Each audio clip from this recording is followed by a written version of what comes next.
Salut à tous, salut Jérôme. Salut Edine. Bah ça y est, on l'enregistre enfin ce podcast. Ouais, c'est depuis le temps qu'on en parle. On profite de ce confinement généralisé pour faire toutes les petites choses qu'on remettait à plus tard. Alors bienvenue à tous dans l'épisode 0 de Post-Mortem. Alors Post-Mortem, c'est un nouveau podcast dans lequel nous allons rencontrer des auteurs avec Jérôme et parler avec eux de ce qu'ils ont appris lors de la fabrication de leurs œuvres.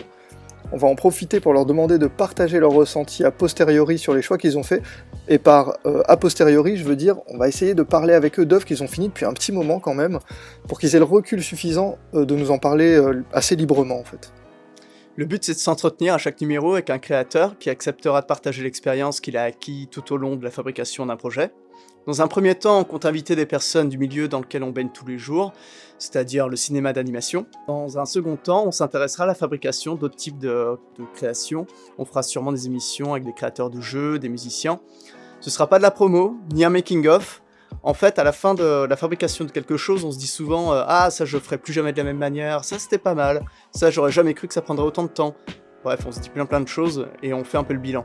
Dans cette émission, on aimerait bien avoir les ressentis justement du créateur et qu'il nous parle des différentes phases de son projet, avant, pendant et après, pour voir comment tout ça a évolué.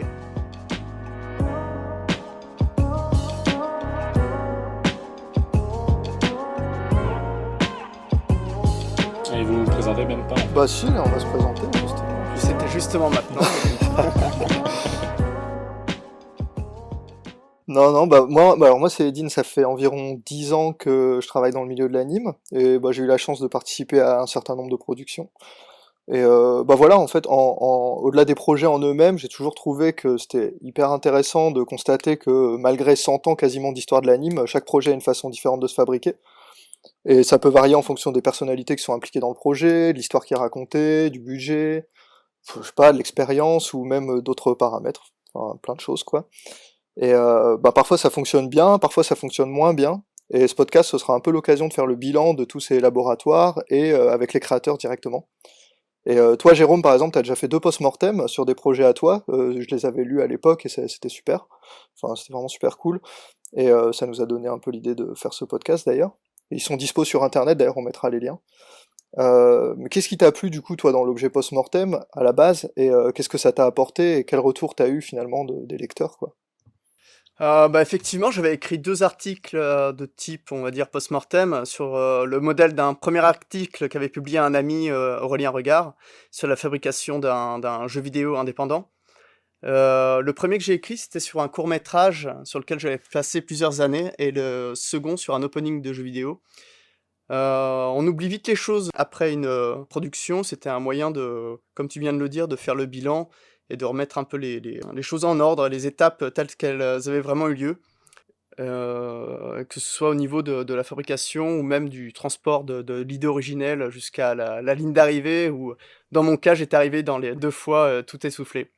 Porter un projet, c'est quelque chose de singulier, mais certaines expériences peuvent être intéressantes pour d'autres projets. Ça peut être le cas même pour d'autres domaines. Par exemple, là, on va parler pas mal d'animation, mais je pense que ce que vont partager nos invités peuvent servir pour des projets qui n'ont rien à voir, pour des jeux vidéo, un livre ou même, je sais pas, monter une entreprise, ce que vous voulez. Ouais, c'est ça, pour tout. Du coup aujourd'hui on reçoit Denis Do, qui est le réalisateur de Funan. Donc déjà merci Denis d'avoir accepté de venir partager ton expérience avec nous pour cet épisode 0, épisode pilote. C'est marrant cette présentation, ça fait genre on se connaît pas. Les mecs, on se connaît, on est potes. Donc Non, comme ça les gens savent. Fallait le cacher, non fallait mais pas ils le le dire, savent Denis. évidemment. Mais du coup, est-ce que tu peux te présenter justement pour toutes les autres personnes qui ne te connaissent pas vraiment quoi? Je m'appelle Denis Do, comme Edine l'a dit. Je travaille également dans le milieu de l'animation depuis... Je suis très nul en maths depuis 10 ans. Et donc voilà, j'avais un projet, un projet de long métrage que je voulais absolument réaliser en sortant de l'école après le diplôme. Et ça a pris son temps, mais finalement ça s'est fait. Donc voilà, toute cette aventure et le ressenti avant, pendant et après, ça va être le sujet de la discussion. Mais toi, tu te considères plutôt du coup comme, comment dire, aujourd'hui comme réalisateur, comme décorateur, comme animateur, Parce que t'es, enfin, ouais, j'aimerais bien que tu te présentes plus, toi que Funan, parce qu'on va en parler dans un second temps justement, plus de présenter le film en lui-même. Alors, je me considère surtout comme un auteur, je pense. Réalisateur, je sais pas. Je pense que le réalisateur, c'est une conséquence, mais je me sens surtout auteur. Voilà. Auteur, c'est-à-dire quelqu'un qui a envie de raconter quelque chose, qui a une vision, et qui veut surtout raconter cette chose-là sous le prisme de cette vision. Avec une certaine dose de sensibilité, évidemment, une sensibilité qui sert de prisme, en fait, par rapport à la perception de de toutes les choses qui nous entourent, et voilà, délivrer cette perception sous le prisme d'un contenu. Pour moi, c'est ça un peu être auteur, quoi. Voilà. Ouais, parce que comme, tu l'as dit juste avant, effectivement, on se connaît, très bien et on s'est rencontrés sur une, production il y a Du temps, déjà, du je monde, sais ouais. pas, 6 Mm. ans peut-être, Ouais, c'est ça environ, ouais. Mm. environ, donc c'était la production d'un long métrage, mais d'un autre réalisateur, Rémi Chaillet. Mhm.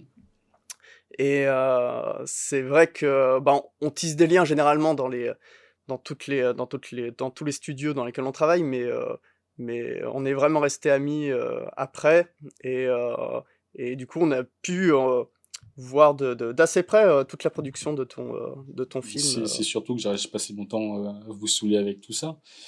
Et en fait, je précise bien, enfin, je reviens à la question initiale par rapport au fait de se présenter. Du coup, je me présente plutôt en tant qu'auteur. Euh, Comment dire? Parce que je prends un certain plaisir.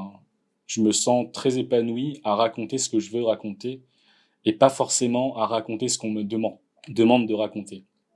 Pas forcément à raconter ce qu'on me demande de raconter, donc. Et je crois que c'est ça la grosse différence, en fait. Euh, je pense que j'en suis à un point où je ressens beaucoup de frustration, voire une forme de douleur à travailler sur des projets dont je ne suis pas l'initiateur. ouais, où tu pas auteur, quoi, Voilà. juste. Et, euh, et donc voilà, je pense aussi, ça c'est un travail sur le fond, et sur le long terme, mais réussir à vivre de son travail, c'est quand même très très agréable. C'est pas évident, mais euh, mais voilà, je pense que petit à petit ça vient, et c'est pour ça que je me sens de plus en plus sous la peau d'un auteur. Et quand je dis auteur, ça englobe beaucoup plus de choses que justement l'aspect dessin. Comment dire? Parce que quand on s'est connus, donc voilà, nous, en animation, on dessine, etc. Nous, on vient du décor et tout ça. Moi, plus le temps passe, plus, comment dire? En fait, ça me gêne pas aujourd'hui de me délester un peu plus du dessin pour passer un peu plus vers la réflexion écrite. Mhm. Voilà. Et, et quitte à rester dans le dessin, pas forcément aller vers des choses abouties, en fait, qui sont donc très techniques, tout aussi sensibles, hein, bien sûr, mais très techniques. Euh, En termes de dessin, je préfère de loin rester sur des choses très vagues, très rough, tout ça, quoi. D'accord. Mais du coup, là, on va parler spécifiquement aussi de Funan dans cette émission-là. Et Mhm. est-ce que, du coup, ça pourrait être l'occasion maintenant que tu nous présentes un peu ton film, plus Mais précisément plutôt, ouais, en termes de, on va dire, succinctement, en termes de gens impliqués, un petit peu de, enfin, quelques grandes lignes, les prix que tu as pu avoir, la date de sortie, etc. Alors, donc Funan, donc comme je vous disais, c'est un long métrage qui était à l'état de projet quand je l'ai initié en 2009, après mon diplôme à Gobelin. Et par la suite, ça a pris 7-8 ans pour se faire. C'est un long métrage d'animation qui raconte l'histoire d'une femme, d'un couple qui euh, perd leur enfant et qui font tout pour le retrouver durant le régime Khmer Rouge. Et c'est une histoire qui est fortement inspirée, en tout cas qui tire sa base, son essence du parcours de ma mère et de mon grand frère sous le régime Khmer Rouge, donc au Cambodge dans les années 70. Et c'est en ça, je pense que déjà il y a un lien très fort et cette volonté d'aller au bout, en fait. Ok. Et donc ce film, la production du film a démarré autour de mai-juin 2016. Je me rappelle plus trop, hein. Ça c'est vraiment de mémoire. Et tout ça, ça s'est fini. Voilà, tout a été exporté, mis en DCP autour de début juin, juste avant le Festival d'Annecy de 2018. Ouais, c'est ça, c'était il y a 2 ans, ouais. Ouais, je me Ouais. rappelle. Mhm. Et la sortie du film, c'était un an après la fin de fabrication. Je ne m'explique pas cette stratégie personnellement, mais on pourra en parler par la suite, hein. C'est Euh, prévu, ouais. donc le film est... C'est prévu. Ouais. Bah, j'ai ton plan sous les yeux, du coup, je m'autorise des sorties quand même. Tu sais pas tout, tu sais pas tout. Non, ouais.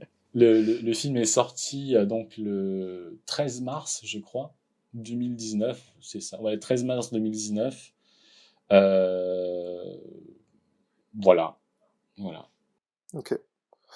Bah, alors ouais, c'est... Là, en fait, tu vois, tout à l'heure, Jérôme l'a dit, on s'est rencontrés donc, sur Tout en haut du monde, c'était il y a environ 6 ans. Mhm. Moi, je te connaissais pas avant. Jérôme, tu connaissais Denis avant, toi? Non, pas du tout. Non, Non. non. Et ben à l'époque où on s'est rencontrés, on a suivi un peu le démarrage, on va dire, de la production en tant que telle, mais finalement ton projet il date quand même de bien avant. Mhm. Euh, est-ce que tu pourrais revenir un peu avec nous sur la genèse de ton projet, quoi, par exemple, comment t'es venue l'idée à la base? Est-ce qu'il y a des idées, des images ou des sensations au départ qui t'auraient motivé pour le film? Et voilà, est-ce que tu peux nous parler un peu de la genèse vraiment du projet? Mhm. Je crois que bah, déjà faire un film, c'est raconter une histoire, ça on est tous d'accord sur ça. Et A cette priori, ouais. histoire-là, donc du coup basée sur le vécu de ma mère. Du coup, le vécu de ma mère, c'est quelque chose qui m'a accompagné depuis mon enfance. C'est en ça que c'est très personnel en fait. Ce film, c'est un peu le fruit des échanges que j'avais avec ma mère quand elle me partageait son Donc l'expérience expérience. vraiment du régime C'est ça. sous Pol Pot, j'imagine. Donc Oui, mais c'était pas que seulement sous le prisme du témoignage historique en fait. Disons que toute la dimension personnelle était très liée à comment dire à un passé que moi je n'avais pas vécu, à des personnes que je n'avais pas connues, notamment des membres de ma famille en fait. hmm. Et toute cette base-là m'a beaucoup travaillé, me travaille toujours dans une espèce d'envie d'en savoir plus sur mes origines. D'accord. Et ça, on va pas forcément rentrer dans une étude sociologique parce que c'est pas forcément le propos, mais disons que pour la faire simple, voilà, je suis né en France, j'estime faire partie d'une communauté de déracinés et voilà, pour s'adapter, pour s'épanouir, je pense qu'il faut se reconnecter avec ses origines, en tout cas en prendre connaissance. Et il y a une certaine façon de faire ça, c'est de reconnecter la petite histoire humaine dans la grande histoire avec un grand H. Mais Et qu'est-ce qui t'a...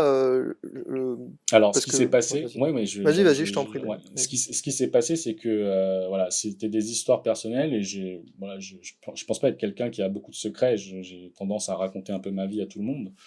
Et donc en dernière année à Gobelin, j'ai parlé à un camarade de classe qui était co-réalisateur sur notre film de fin d'études. Euh, et je lui ai raconté, on était en train de prendre une pause, et je lui ai raconté en fait le vécu de ma mère. Et spontanément, il m'a juste dit, mais c'est dingue, il faudrait que tu le fasses en film en fait. Et c'est une réflexion très spontanée, mais qui a été, qui a déclenché un véritable déclic chez moi. Parce que tout ce vécu-là, en fait, depuis mon adolescence, je me disais qu'un jour, je devais en faire quelque chose. Je devais soit faire un bouquin, soit une BD, etc. Vu que voilà, je dessine. Mais jamais j'avais pensé à en faire un film, en fait. Et qui plus est, un film d'animation. Un film d'animation avec tout ce que ça peut apporter de spécifique narrativement. Et du coup, de ce déclic, j'ai commencé on va dire, saouler un peu tous les gens autour de moi, à poser des questions, à dire aux gens, ouais, je vais me lancer dessus. Et ce qui s'est passé, c'est que l'administration de l'école des Gobelins nous a parlé d'un programme qui s'appelle Animation sans frontières. En anglais, ça s'appelle Animation Workshop, où il fallait en fait, et il fallait un projet en fait simplement pour y aller. Et l'idée, c'était d'aller dans plusieurs pays, de connecter avec des futurs producteurs, productrices, d'autres réalisateurs, des gens de l'audiovisuel, et principalement de l'animation, mais à l'échelle européenne. Il y a 4 pays, la Hongrie, l'Allemagne, le Danemark et donc la France. Et moi, j'étais pas forcément très chaud pour y aller, mais j'ai un pote qui voulait absolument y aller, qui m'a motivé. Il s'appelle Michael Cruza. Et, euh, et donc, pour rien vous cacher, c'était un petit peu en mode vacances. On se disait, on va voyager un petit peu. Et ce qui tombait à pic, c'est que donc j'avais ce projet-là, donc on est parti.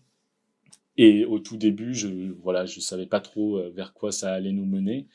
Et comme on avait, dans une certaine mesure, pas mal de temps libre, j'ai demandé à Mickaël de me rejoindre sur ce projet pour une raison très simple en fait aussi, c'est que Michael Cruza, il est super balèze en fait, graphiquement. J'aime beaucoup ce qu'il fait. Et personnellement, je suis incapable de dessiner à son niveau, d'animer à son niveau, etc. Donc ça me semblait pertinent à mon échelle d'avoir quelqu'un en qui je pouvais, comment dire, avoir confiance et me détendre par son talent artistique un petit peu, quoi. Et parce que moi, je voulais surtout me concentrer sur ce que le film allait raconter. Donc rapidement, Avant je que tu sais pas ailles ce... trop loin, quand même, moi j'aurais une question à te Oui, poser. C'est que là, tu oui, parles comment dire, de souvenirs assez anciens, que ce soit avec ta mère, enfin, ce qu'elle pouvait te ouais, raconter, qui se sont un peu concrétisés, matérialisés quand un ami à toi, co-réalisateur, donc dans ton école, t'as dit, ah, ça ferait un super film. Faut que tu le racontes. ouais. Là, ça s'est concrétisé de cette manière-là, mais je sais pas si tu avais réalisé d'autres choses avant ou même des projets qui soient Non, même autres que l'anime, mais est-ce que ce processus là était nouveau pour toi? Est-ce que pour toi, faire un film, c'était ça? Est-ce que tu l'as expérimenté de cette manière, vraiment à ce moment-là? Ou est-ce que tu l'avais déjà vécu avant sur d'autres choses dans ta vie? non, non, je l'avais vécu nulle part. J'étais très, très, plus ou moins scolaire, même si je séchais beaucoup les cours. Et j'ai découvert un petit peu ce qu'on appelle la réalisation et tous les métiers de l'animation véritablement en dernière année à Gobelin. Notamment parce que justement, je séchais beaucoup les cours. C'est pas bien. Oui, c'est pas bien. Et encore moins maintenant, vu comment ça coûte cher.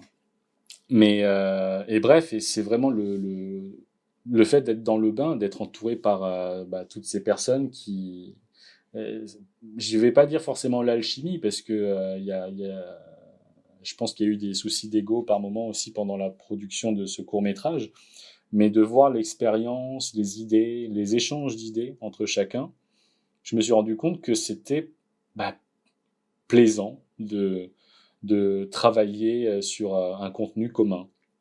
Ce qui m'a frappé, c'était aussi le fait de travailler à plusieurs, ça inhibait fortement le fait d'avoir une vision qui ressortait plus qu'une autre, en fait. Euh, mais le processus créatif, je trouvais ça extrêmement plaisant.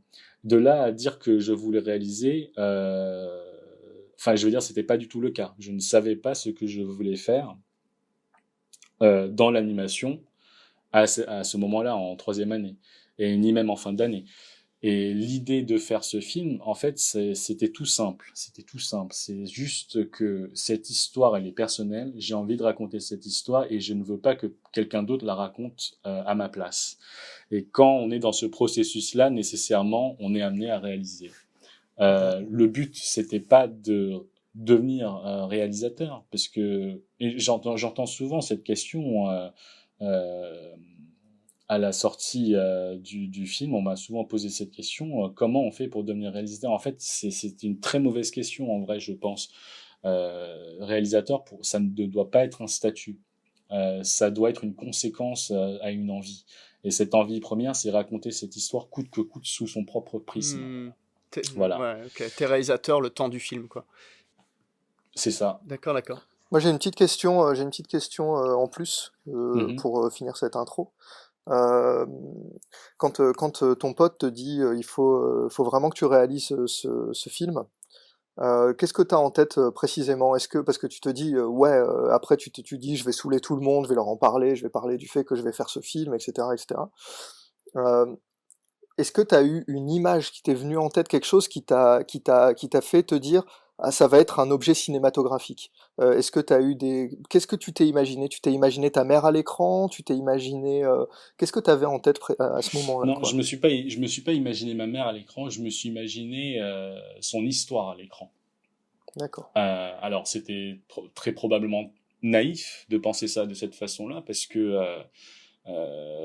au final, en fait, je me suis rendu compte très rapidement que les échanges que j'avais eus avec ma mère, c'était principalement des successions d'anecdotes. Mhm. Et en fait, on ne crée pas un récit. D'ailleurs, je ne conseille pas aux gens de créer un récit à partir d'anecdotes. C'est pas comme ça que ça se construit un récit. Un récit, on doit être capable de manipuler vraiment tout ça, tout ce qu'on reçoit, tous des témoignages, etc. En tout cas, dans le cadre d'une fiction, hein, pour pouvoir, comment dire, moduler narrativement le film qu'on veut raconter, amener des enjeux, etc. Parce que quand je recevais du coup, les témoignages de ma mère, du coup, des anecdotes, il y avait un enjeu par anecdote. Mhm. Et souvent, en fait, dans un film, on est amené à essentialiser un enjeu majeur pour que toute la direction, la psychologie des personnages et ensuite des spectateurs, des spectatrices puissent être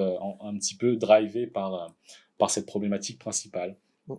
Et ça a été amené par la suite, mais bien après en fait l'école, quelques années après en fait quand j'ai rencontré Magali Pouzol et Élise Trine qui sortait du CEA, du Conservatoire européen d'écriture audiovisuelle. Alors il y a une raison à ça. Je parle de deux scénaristes, hein, en l'occurrence deux scénaristes femmes. Il y a une raison, c'est qu'on s'improvise pas dans l'écriture en fait. Bah Denis, on va y revenir, t'inquiète pas, t'auras vraiment toute l'opportunité de parler justement du scénar et tout. D'accord. Euh, Ça va être un point important. Moi, d'ailleurs, je me pose la question parce que là, tu nous parlais tout à l'heure du fait que t'étais allé avec Michael, donc Animation Workshop. Mhm. Vous sortez de là avec quoi? Avec un dossier? Vous sortez de là avec quel genre de matériel? Alors on sort de là. Alors je j'avais pas très bien compris à quoi en fait, en quoi en fait cette espèce de programme d'animation workshop allait nous aider. Euh, je me rappelle avoir rencontré des jeunes étudiants sortants du Danemark qui me disaient que j'étais pas assez sociable, etc., et qu'il fallait absolument que je le sois beaucoup plus, aller en soirée, rencontrer des gens, etc., sinon j'arriverai jamais à faire Hmm. mon film parce qu'il faut créer des liens, etc., etc. Et en fait, j'y crois pas à tout ça. J'y crois pas à ces trucs-là et je pense que moi je crois beaucoup plus au fait de persister dans son travail et de rencontrer les bonnes personnes au bon moment. Parce que faire du copinage, enfin, je veux dire, la preuve, c'est que je suis pas certain que ces personnes qui m'ont donné ces conseils-là aujourd'hui ont réalisé ce qu'elles voulaient réaliser. Hmm.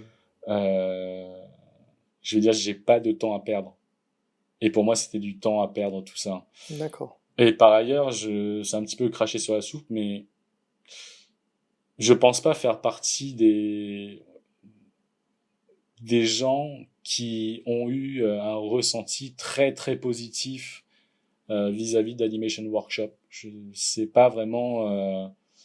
Il y a eu beaucoup de temps de latence en fait. Tous les intervenants n'étaient pas forcément pertinents, je trouvais. Euh, et de ce que j'en retiens, et ce qui a vraiment été utile, c'était l'initiation au pitch. Enfin, l'initiation au pitch, parler de son projet, etc. Alors, il me semble de mémoire que quand on a pitché avec Michael, ça s'était très bien passé. Mais je pense que voilà, je pense que c'est assez naturel en fait de pitcher en fait dès lors qu'on arrive à synthétiser, on sait vraiment ce qu'on veut raconter, sous quel prisme on veut le raconter, tout ça, ça devient très naturel. Puis trouver les phrases clés, Mais donc à etc. la fin là, de Euh, l'Animation Workshop, c'était plus une présentation orale qu'un dossier écrit alors. ah oui, carrément, c'était principalement une présentation D'accord. orale. Hmm. Ok. Et par contre, bon, comme je dis, je crache dans la soupe, mais je pense que si on n'avait pas suivi ce programme-là, ça nous aurait pas donné cette espèce d'engouement, cette espèce d'énergie qui a perduré par la suite. C'est qu'on a rapidement monté un dossier très naïf par D'accord. ailleurs, et je voulais vous l'envoyer, mais je ne l'ai plus. Et c'est un dossier qui faisait une vingtaine de Moi, j'ai une pages. question par rapport au dossier, justement. C'est la manière dont tu voyais le fait de faire un dossier, parce que c'est pas un objet cinématographique, un dossier. Ça peut même être vécu comme une contrainte et quelque chose d'assez difficile à faire et de différent ouais, du cinéma. Toi, tu voyais ça comment alors? Tu voyais ça juste comme un truc relou mais obligé? Ou une bonne occasion de mettre les idées sur le papier et te confronter à des regards Pas du, extérieurs? J'adore faire des dossiers. J'adore faire des dossiers parce que je trouve que c'est joli en soi, un dossier. Euh, et a priori, j'aime bien essayer de faire des choses jolies, hein. Non, mais composer un dossier, j'aime bien. Et puis, oui, toute l'étape en amont, pondre des idées, tout ça, c'est primordial, c'est primordial. Et comment dire, je savais pas en fait, je crois que c'était au fin 2009, courant 2010, je ne savais pas, euh, à- je me doutais pas à quel point un dossier pouvait être important dans la recherche de financement qui arrivera par la suite. On avait juste fait un dossier, on se disait qu'en présentant un dossier à un producteur, ça suffisait. D'accord, ouais. Ouais, ouais. Hmm, Et intéressant. qu'ensuite le producteur ferait plein de trucs de son Mais tu savais côté. au moins qu'il fallait faire un dossier, enfin parce que tu sais, tu sors de l'école, direct tu te dis il faut faire un dossier, tu savais déjà, t'avais déjà cette logique en fait. Ah bah oui, dans un sens, parce que je me suis dit je vais pas écrire un mail à tous les producteurs et ils vont me contacter juste après mon mail en fait.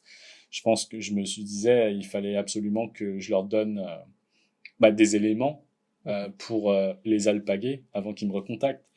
Donc je me disais ça, mais c'est pas une chose qu'on a faite. En fait, on n'a pas écrit à des producteurs, on n'a pas envoyé de dossier finalement. On a juste monté un premier dossier, donc d'une vingtaine de pages, tout petit. Et avec Michael, on a pris 2 billets de train pour Annecy parce qu'on voulait absolument montrer le dossier à une directrice de prod et une productrice qui travaillaient dans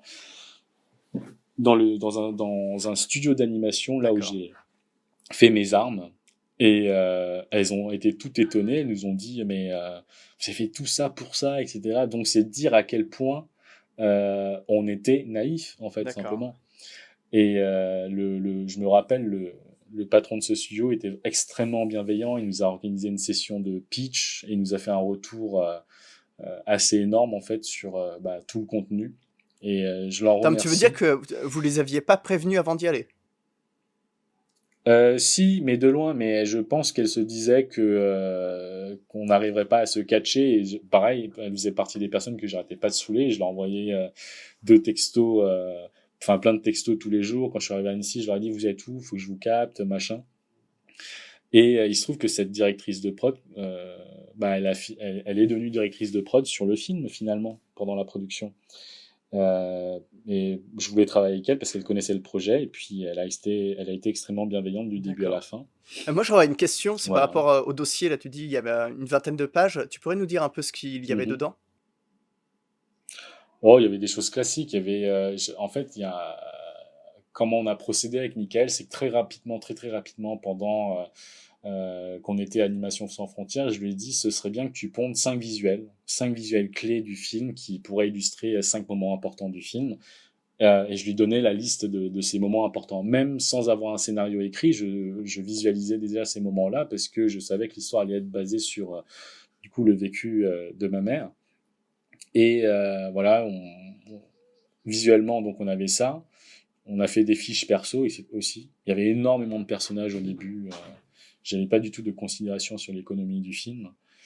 Et ensuite, note d'intention, très succincte encore, parce que je ne savais pas à quel point on pouvait aller en profondeur dans l'explication de la mise en scène, de nos envies, etc.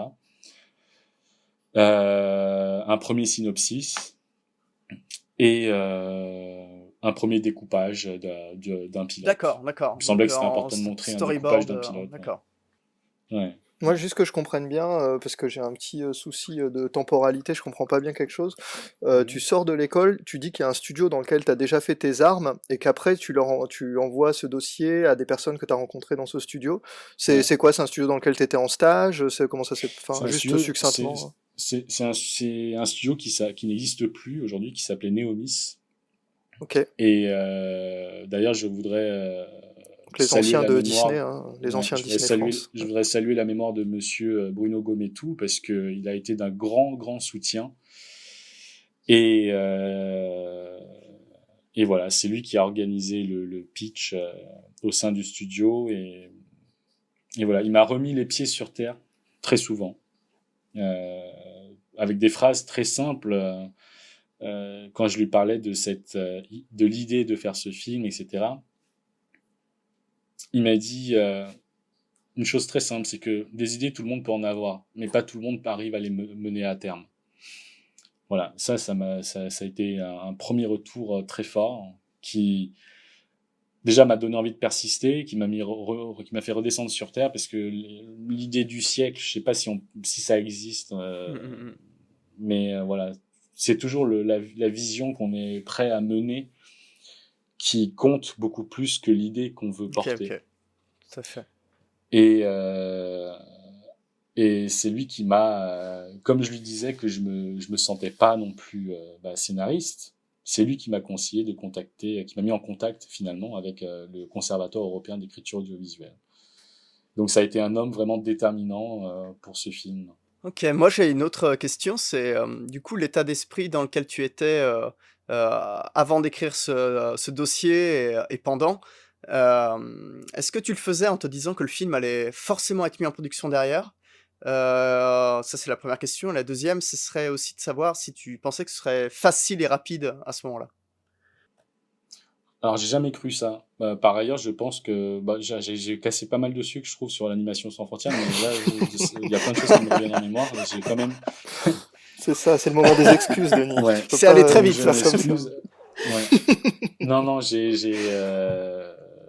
là-bas, on a compris que il y aurait quand même pas mal de partenaires, qu'il y aurait beaucoup d'enjeux. Et pour faire un film d'animation, a priori, si on a besoin de réunir pas mal d'équipes, tout ça, il faut quand même des budgets assez conséquents. Et c'est des sommes que nous, enfin, en tout cas que Ouais, moi, ouais, vous très bien, m'entendez? Ah ouais, on parfaitement. t'entend très bien. On parle de montants, personnellement, j'ai beaucoup de mal à m'imaginer ou à conceptualiser vraiment dans ma tête, en fait. Donc, parce que déjà, c'est pas mon métier. Mais et aussi réunir tout ça, j'imaginais bien que ça se faisait pas d'un claquement de doigts.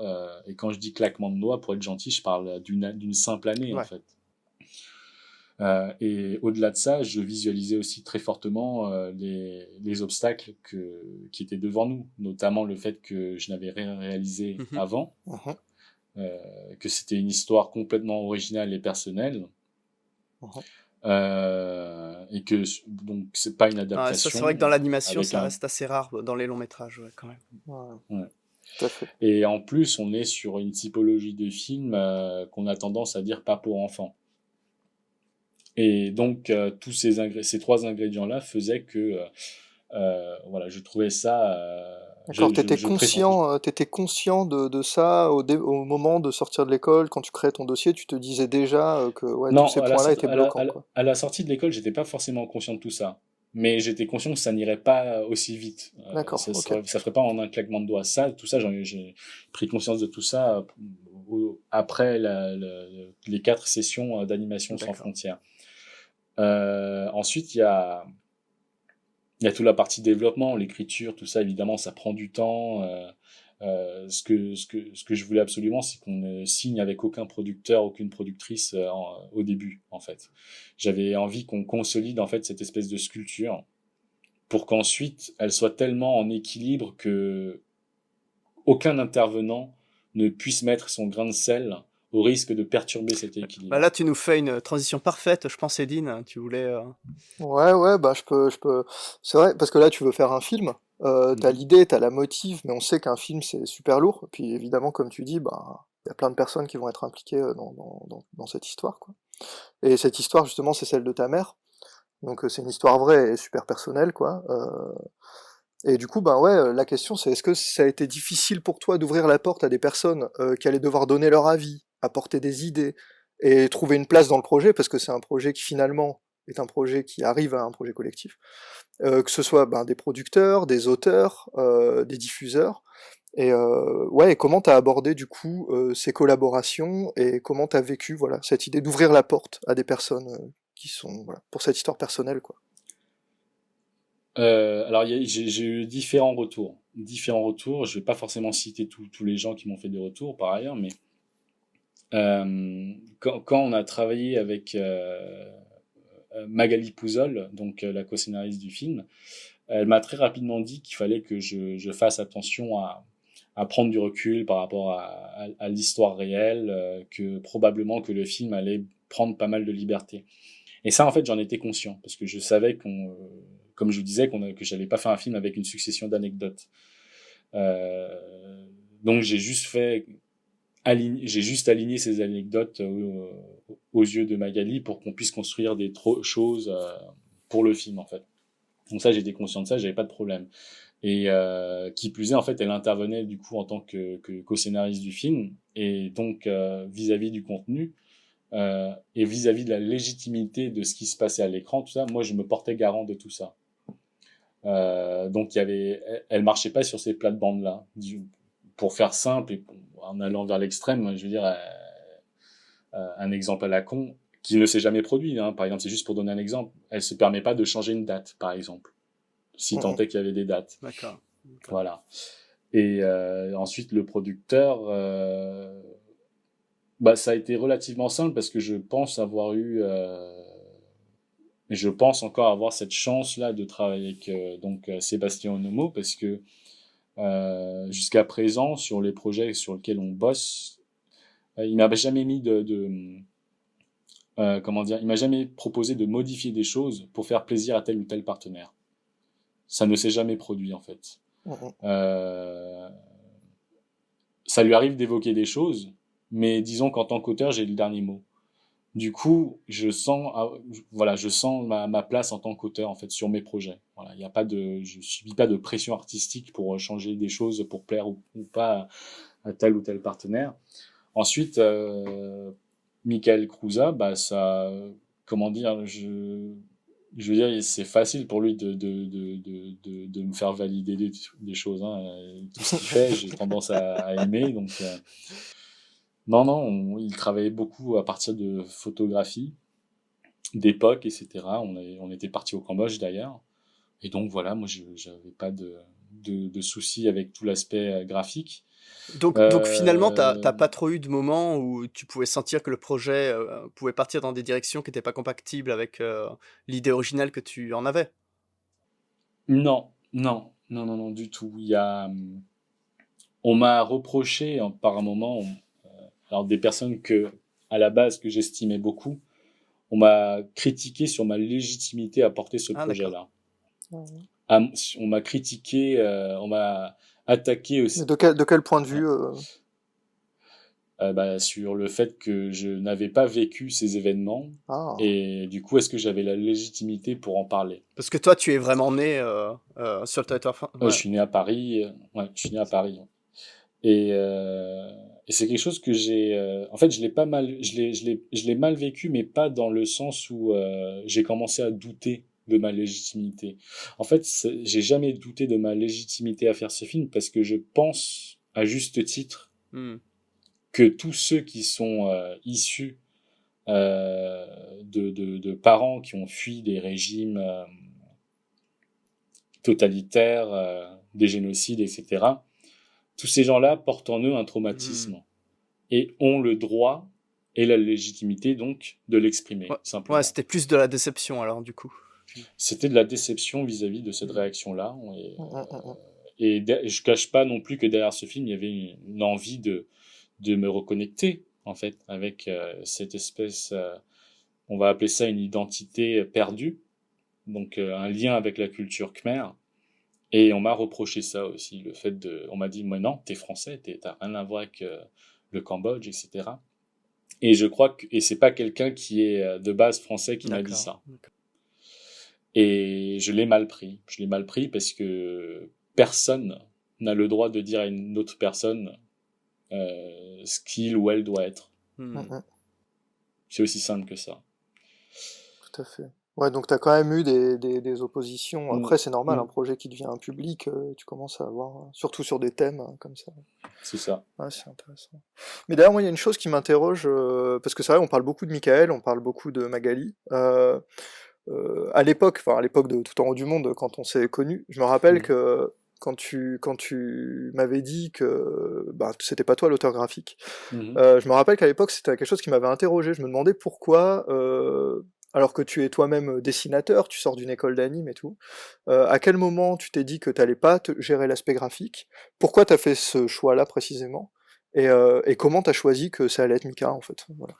Parce que je suis très lucide vis-à-vis de mon dessin. Comment dire, je vois plein de gens extrêmement bons autour de moi. Et, euh, et donc simplement, j'ai aucun mal à dire ça, par rapport à Funan, un film que je voulais bien fait.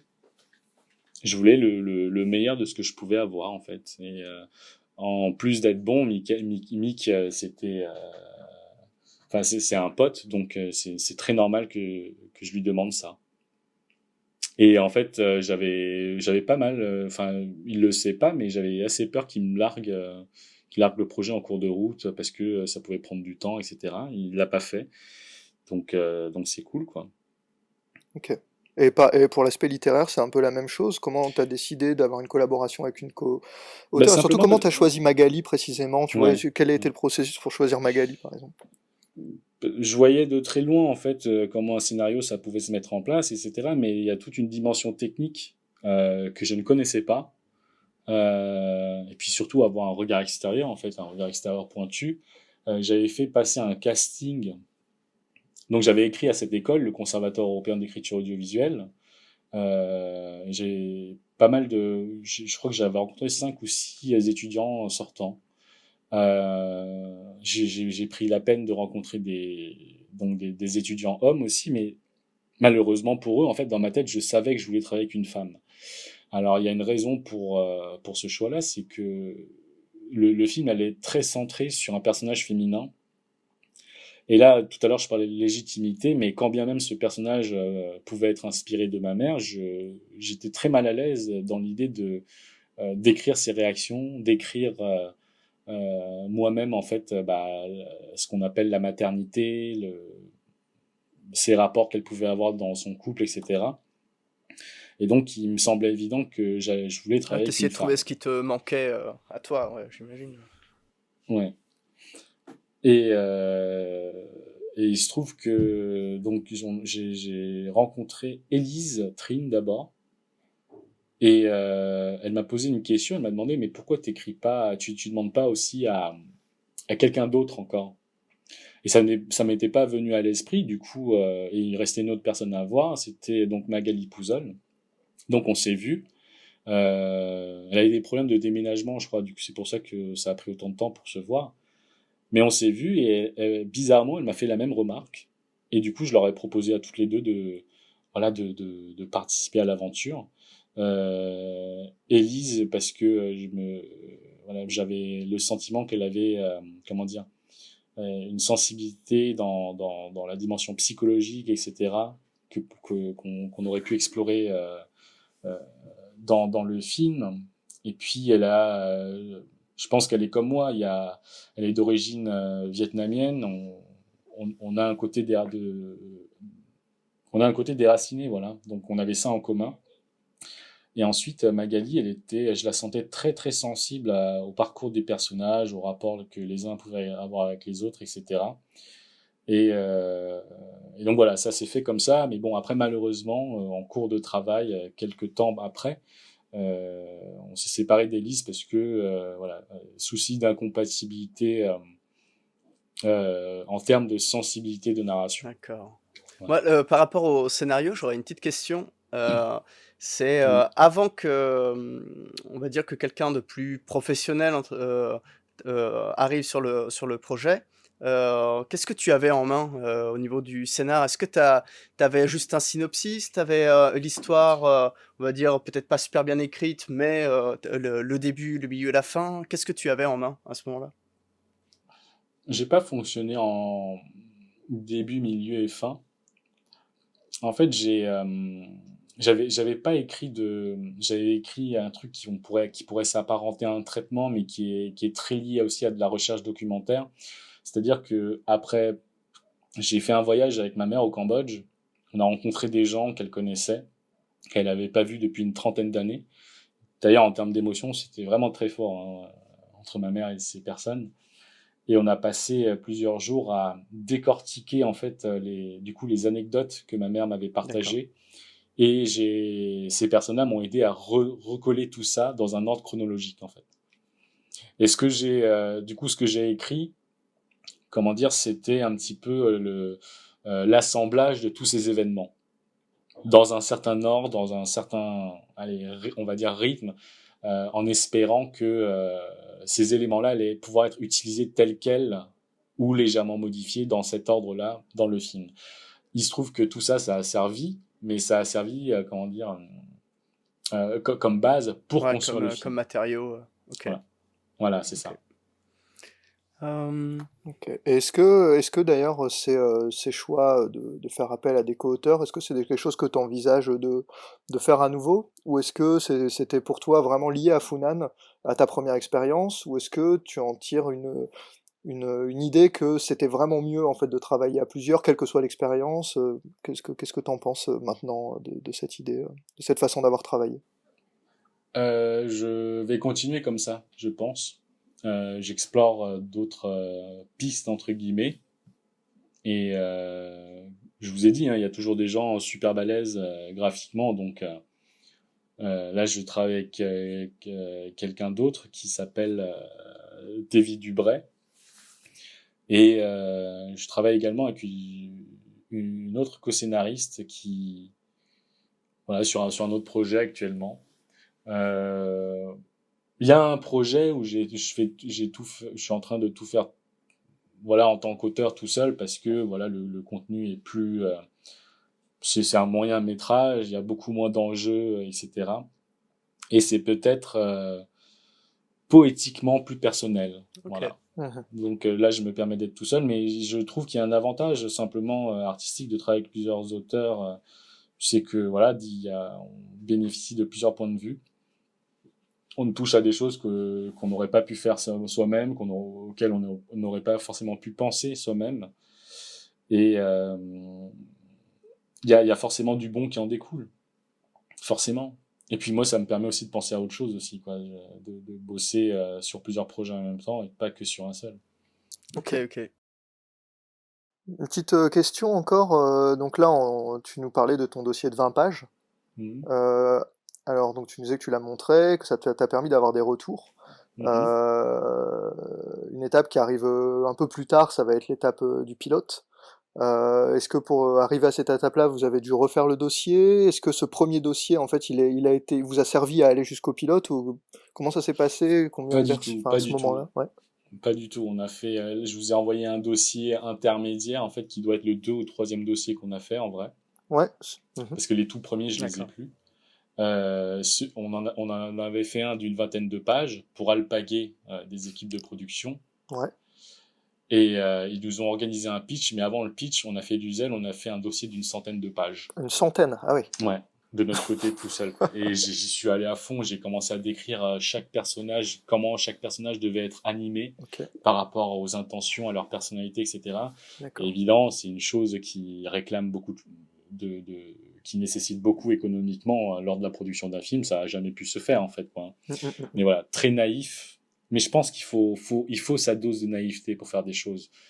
Quand on est trop conscient, peut-être qu'on se met des barrières, tout ça. Moi, j'étais conscient de pas grand-chose au final, ou en tout cas de manière très vague. Du coup, je me suis lancé. Et puis, voilà, par la suite, on a monté un dossier un peu plus sérieux, avec un synopsis mieux écrit. Et ça, c'est surtout dû au fait que les scénaristes ont rejoint l'aventure. Donc, c'était au cours de 2011. On a tenté la bourse Lagardère. On n'y croyait pas, mais finalement, on l'a eu. Et en fait, ça, comment dire, il y a une forme de braquage de projecteurs aussi sur le projet dès lors que tu obtiens des premières aides, tout ça. Et ensuite, dans la lancée, on a tenté le fonds d'aide à l'innovation du CNC. Alors, ils prenaient pas de long métrage. Mhm. Ils en prennent toujours pas d'ailleurs. Et nous, on s'est engouffré en se disant qu'on allait leur présenter le pilote. Et de toute façon, comme je voulais un pilote qui puisse raconter une histoire en lui-même, je me suis dit que ça pouvait être considéré comme étant un court-métrage. Du coup, on a monté un dossier en plus. On en faisait tout le temps des dossiers. Hein. On changeait des dessins, tout ça, et on bossait sur notre temps libre. Et donc, on l'a envoyé et on l'a eu. Et après, il a fallu leur expliquer. En fait, quelques temps après, quelques mois après, et pour recevoir la deuxième part de l'aide, il faut leur montrer patte blanche qu'on a avancé sur telle ou telle partie du court-métrage voilà. Et comme nous, c'était pas un court-métrage, je leur ai écrit une lettre pour leur dire qu'en fait, c'est un long-métrage, etc. Et et voilà, du coup, ils nous ont entre guillemets excusés. D'accord. Ok. Euh, Peut-être et on est avant qu'on passe précisément à tout ce qui est pilote, parce que là j'imagine que tu allais attaquer un peu, parler plus précisément du pilote, Denis. Bah, avant de parler du pilote, il faut parler aussi du démarrage de travail avec une boîte de production. Parce que là, je vous ai pas dit, en fait, tout ça, en fait, on a avancé tout ça en tant qu'auteur Ouais, et bien co-auteur. sûr. Ouais. Ah ouais, à quel moment t'as rencontré d'ailleurs ton Alors, producteur ouais. ça s'est fait involontairement, en tout cas pour l'intéresser à ce projet-là. Ce qui s'est passé, c'est que il fallait un plan de financement dans un des dossiers qu'on déposait. Je crois que c'était pour Fondation de France, je crois. Mhm. Et un plan de financement, mais va savoir ce que c'est. Je savais pas du tout qu'est-ce que c'est qu'un plan de financement. Bah, en gros, c'est simplement t'expliques comment tu vas chercher chez qui tu vas taper pour trouver de l'argent. Mais je savais pas faire ça. Et puis, je pense qu'il y a des dépenses tierces, etc., qu'il faut préciser dans la liste. Et c'était faire des colonnes Excel. Moi, ça me parlait pas trop. Je me suis dit, on va appeler un producteur qui va nous aider. Et Élise connaissait donc un producteur qui s'était porté volontaire pour nous aider. Donc, il nous a fait ce plan de financement. Quand j'ai eu le papier entre les mains, j'ai trouvé ça finalement simple, en fait, finalement. Ok. Et on s'est vu. On s'est vu à Montparnasse. Je déteste aller là-bas parce que c'est super loin de chez moi. On s'est vu T'es dans allé un à café Annecy hein, quand même et pour ton projet déjà. j'avoue. Les C'est distances sont ça. relatives. Et donc, on se voit dans ce café.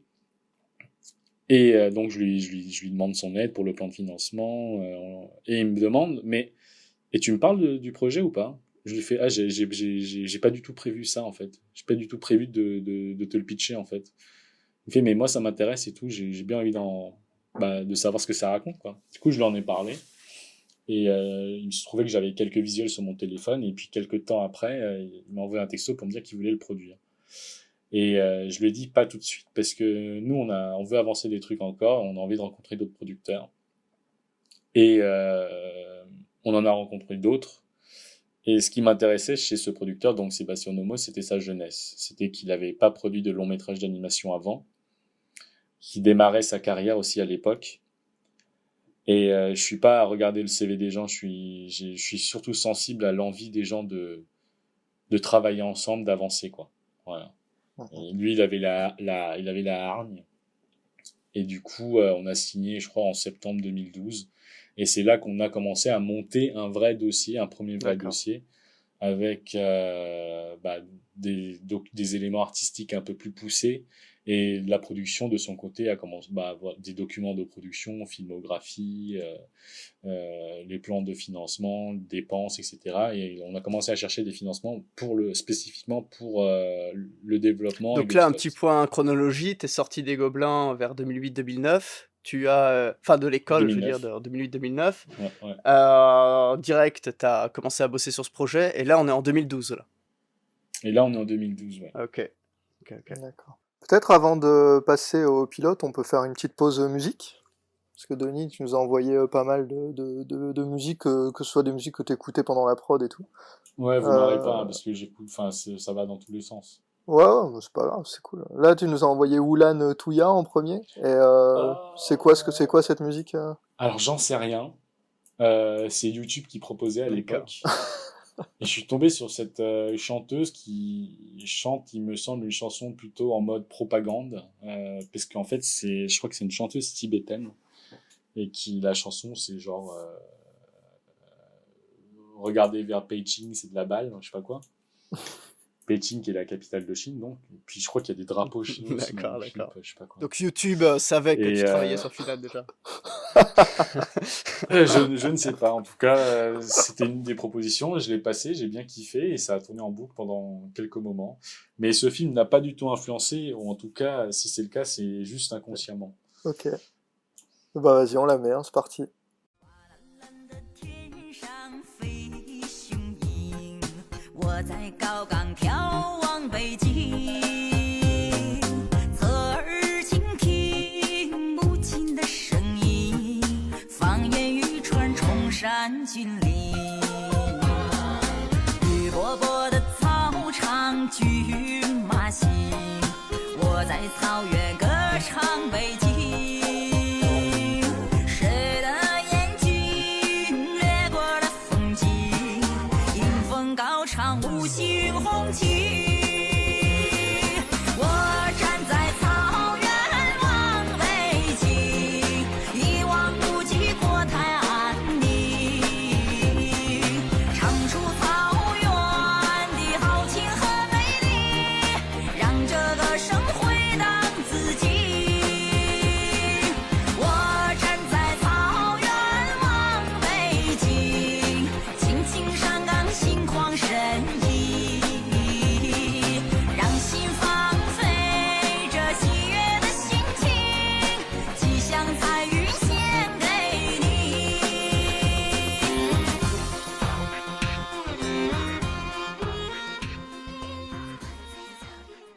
Ok, donc là, bah, t'as fait ton dossier donc avec Sébastien et Michael et Magali. Du coup, vous étiez 4 à ce moment-là, du coup, sur le film.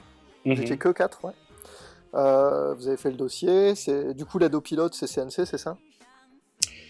C'est ça, ouais. On a une aide régionale aussi. Aide régionale, ouais. Quelle région? Je crois que c'était comment ça s'appelait déjà? Enfin, la région qui est à Angoulême, là. Poitou-Charentes? Ouais, Poitou-Charentes. Charente-Maritime, peut-être? Ouais. Ok. Ça a changé ok. depuis. Hein. Donc tu l'as fait là-bas, tu l'as fait à Angoulême, ton pilote. On a fait une partie là-bas. Ok. D'accord. Moi, j'aurais une D'accord. petite question pour toi, Denis, c'est que faire un pilote, moi je l'ai jamais fait. Et j'imagine que ça doit être une sensation un peu bizarre, parce que d'un côté, là ça faisait depuis 2009 que tu parlais de ce film, et là il a l'air de démarrer enfin, en fait, tu vois, quand tu commences à travailler sur le pilote. Mais c'est qu'un pilote. Et je me demande psychologiquement comment on est à ce moment-là, si on peut se réjouir complètement, enfin voilà, j'aimerais savoir l'état d'esprit à ce moment-là. À ce moment-là, en fait, j'étais très excité parce que c'était une pierre à l'édifice, mais pas une pierre du film. C'était une pierre pour pouvoir faire le film. Ouais, Je sais pas si vous tout à percevez, en fait. fait. Vous savez que le film, quelque part, il était encore loin devant, quelques années devant encore, et que le pilote avait pour but de chercher d'autres partenaires, des financements. Mais techniquement, c'était intéressant parce que c'était une forme d'échauffement. On pouvait se poser des questions, proposer des choses, etc. Et on est parti vers ça finalement. Et je crois que c'est toujours salutaire parce que quand on est dans le dessin, au bout d'un moment, on a envie de poser son crayon quand même pour pouvoir, poser des images, je veux dire. Ouais. Et enfin, là, j'ai plus du tout cette perception-là aujourd'hui, par ailleurs. Comment ça? Ouais, C'est-à-dire qu'aujourd'hui, ça m'intéresse pas de faire des pilotes. D'accord. Ouais. Ouais, ça m'intéresse plus et pour moi, c'est plus contraignant. Pour quelle raison? Qu'est-ce que tu veux dire? J'ai surtout envie de bosser le scénario en fait maintenant et bosser limite bien avancer le scénario, le valider et passer rapidement au storyboard du film en fait. Parce que pour moi, le pilote, ça sert principalement c'est un outil de travail pour le producteur. Hein, Ça peut pas être un laboratoire pour tester des choses graphiquement aussi? Si, mais en fait, on est tellement compressé financièrement sur la typologie de projets, en tout cas que moi sur lesquels moi je travaille, que on n'a pas assez d'argent en fait en vrai pour faire de la R&D en vrai. Ah, ah, Donc on anticipe des choses et on les teste. Et en vrai, quand on les teste, on les a déjà largement anticipés en fait. On n'a pas le luxe de vraiment d'accord, parce tester. que je me souviens d'une chose, alors peut-être que c'est ma mémoire qui me fait défaut, mais il me semble que tu m'avais dit que finalement le budget que vous aviez eu pour faire ce pilote avait été quand même convenable parce que c'était le budget finalement pour faire un court métrage. Euh, Ouais. et est-ce que derrière il n'y avait pas un peu ce risque de ne pas pouvoir avoir le même budget proportionnellement pour faire le film? Comment est-ce que tu peux m'en dire deux mots? La même Ouais, qualité, quoi. il y avait cette peur-là et je crois que par ailleurs, en fait, si on fait les calculs, c'est pas Ouais, proportionnel. Et c'est pour ça, entre autres, que le style a changé entre le pilote et le long. Et je pense que c'est dangereux de faire un pilote avec trop d'argent, justement.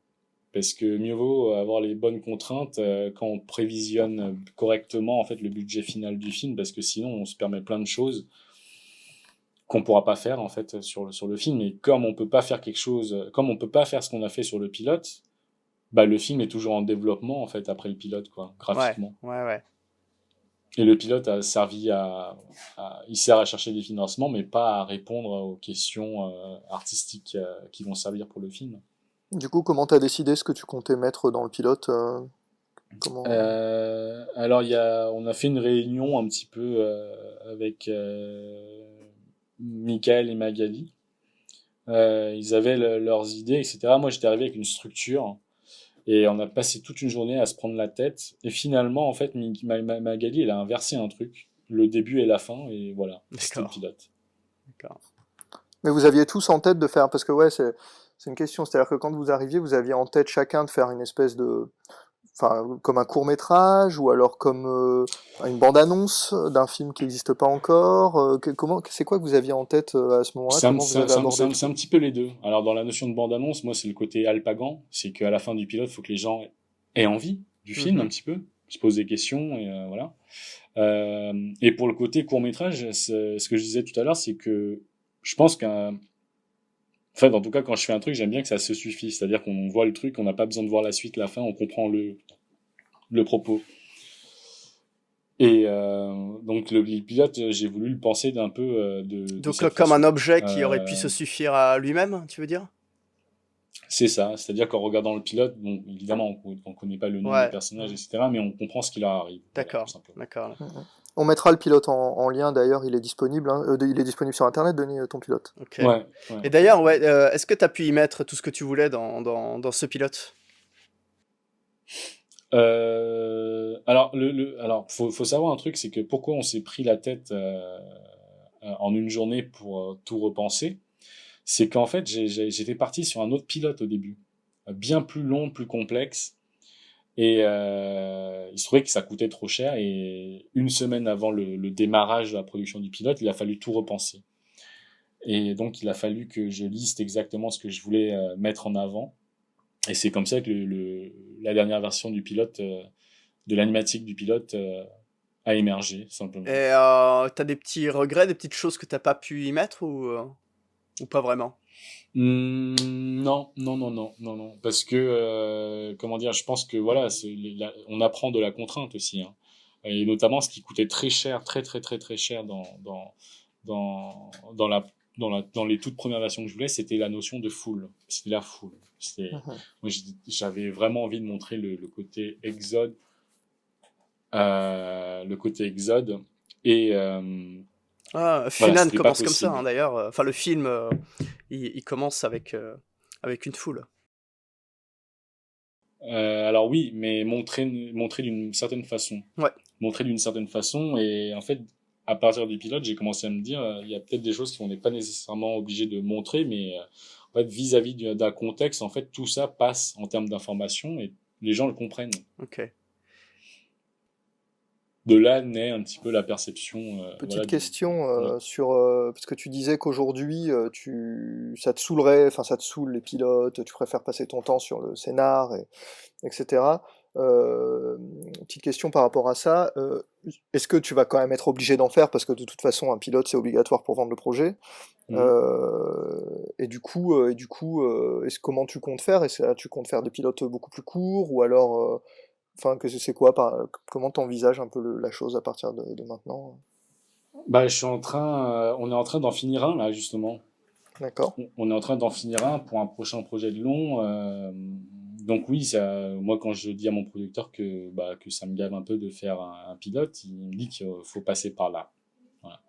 Donc on le fait, enfin je le fais, et je dis pas que je pleure pas du sang en le faisant, hein, c'est très loin de là. Il y a une forme de plaisir, c'est juste que je voilà, je trouve pas ça artistiquement nécessaire en fait de passer par ça. Je pense que c'est aussi lié au projet en lui-même.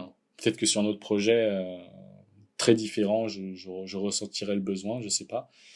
Euh, mais et voilà, comment ça se passe maintenant, c'est que c'est toujours pareil. J'identifie des éléments clés que je veux absolument faire lire et faire comprendre dans le pilote. Et tout ça, c'est distillé en fait dedans. Et avec ce qui doit nécessairement être mis en avant le sera et vice versa. Hein, Oui, parce comme on que dit. finalement, ce pilote, donc le pilote de Funan, et puis les pilotes que tu fais maintenant aussi, mais le pilote de Funan, du coup, il a été diffusé où? À quoi il a servi exactement? Enfin, par quel professionnel il a été vu ou par quelle autre personne il a été vu? Bah, il est vu entre autres par des commissions, par exemple le CNC, des commissions régionales qui financent du développement ou de la production. Il est vu par qui? Par des différents potentiels partenaires, des chaînes ou des distributeurs en fait. Et mon producteur, il met un point d'honneur à ne pas diffuser les pilotes lorsqu'ils sont finis. Donc typiquement, le pilote sur lequel on est là, on le finit dans la semaine qui arrive ou dans les 2 semaines qui arrivent. Vous ne le verrez pas, personne ne le Mais verra c'est avant pas quelques frustrant années. ça Parce d'ailleurs? que le film. Non, non, tant mieux en fait, parce que susciter de l'attente, c'est tout aussi dangereux que de ne pas en susciter. Ok, ok. Qu'est-ce que tu veux dire? Ce que je veux dire, c'est que susciter de l'attente, c'est aussi susciter de l'espérance de la part d'un public ou de gens qui suivent le travail d'une personne. Et si le film, pour telle ou telle raison, on est amené à modifier des choses graphiquement, narrativement, et que cette personne qui s'y attendait trop, qui espérait trop quelque chose ne s'y retrouve pas, euh, voilà, ça fera un ou une déçue. Et mine de rien, je trouve que ça a son importance en fait. Ouais, On ouais, bah voit, d'ailleurs, on voit, c'était. Ouais, vas-y, je t'en prie, pardon. mais on voit plein de films en fait où les choses sont annoncées un an à l'avance. On a des images alléchantes et finalement on s'aperçoit typiquement qu'une bande-annonce a tout révélé et que le film n'a rien de plus. Voilà, ce genre de choses en fait. Ok, Mhm. ok, ok. Ouais, d'ailleurs, bah, c'est vrai que c'était une question que je me posais aussi pas mal, c'est que au moment du pilote, j'imagine on a soit des choses, quoi. On a soit un graphisme, un ton, suivant les C'est personnes à qui tu le montres, j'imagine. Est-ce que ça a une valeur de contrat, entre guillemets? Est-ce que ça donne un aspect un peu définitif aux choses? Ou est-ce que toi, par exemple, dès le début, tu te dis que le pilote, de toute manière, t'es capable de complètement changer la direction plus tard? Ou est-ce que ça arrête quand même réellement des choses au niveau de... Enfin, je sais pas s'il y a des gens qui s'engagent financièrement ou avec toi sur le projet. Même pas Alors financièrement, mais là, on moralement. touche à quelque chose qui est, je pense, typique de l'animation, c'est que l'animation, ça prend du temps et que dans tout cet espace temporel, en tant qu'auteur, en tant qu'artiste, on change. On change, en fait, on absorbe des choses nouvelles, etc. Donc, le pilote, on l'a fait en fin 2013, on l'a fini début 2014. Le film, il a démarré courant 2016. Ouais, Donc, il y a bon, 2 ans qui se sont passés. c'est énorme. Ce qui se passe quand on fait un pilote, c'est qu'à un instant T de l'histoire d'un auteur, de son histoire créative, etc., on a des envies, on a une certaine sensibilité qui va forcément évoluer quand le film va le jour J démarrer en fait. Donc à l'instant T, quand on démarre un pilote, évidemment, il y a ce besoin, cette envie d'être le plus authentique possible vis-à-vis de ce qu'on veut raconter, on est carré. Mais quand on démarre le film, on a probablement évolué, et tout en restant authentique, on doit accepter aussi cette évolution. Et quand on a fait le pilote de Funan, pour moi, on était dans le ton du film que je voulais faire, etc. Et finalement, je pense qu'on reste plus ou moins dans le ton par la suite, quoi. Et ça, c'est pas pour dire que j'ai pas du tout évolué. Je pense que j'ai quand même évolué un peu. On évolue tous un peu, heureusement. Mais c'est quelque chose à prendre en compte. Et même au sein de la production du film, on évolue. Hein. 1 an et demi de production, on n'est pas le même au début et à la fin. D'accord. Ouais. Et ça, Ouais, ouais. ça, c'est quand même problématique pour l'animation. Mais c'est vrai que tout à l'heure, tu parlais de ta réticence maintenant un petit peu à faire des pilotes, mais pour rejoindre ce que disait Edine juste avant, ouais, on pouvait se demander si c'était pas aussi lié au fait que ça peut influencer de manière tellement forte et définitive vis-à-vis de quelqu'un qui va y mettre de l'argent que ce soit quelque chose que tu veuilles retarder quoi, le plus possible. Alors, le truc, c'est que quand on fait un pilote, a priori, dès lors qu'on démarre un pilote, on doit savoir ce qu'on veut raconter déjà. Parce que le jour où on s'attaque au film, on fait pas on retourne pas l'histoire, voilà, on retourne pas l'histoire à 360 degrés. Ah ouais. Donc, si cette cohérence, elle est là du début à la fin, cette vision, elle est là du début à la fin, elle peut évoluer, certes, mais si elle reste cohérente, on fait faux bond à personne, hein. Intéressant.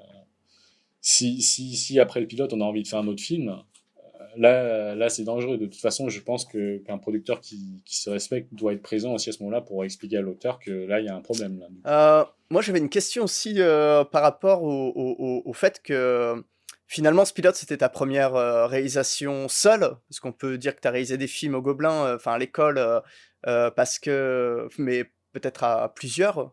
Mais... C'était effectivement le cas. Ouais, ok. Ouais. Et j'aimerais savoir si tu as eu des surprises du coup pendant cette première expérience de réalisation.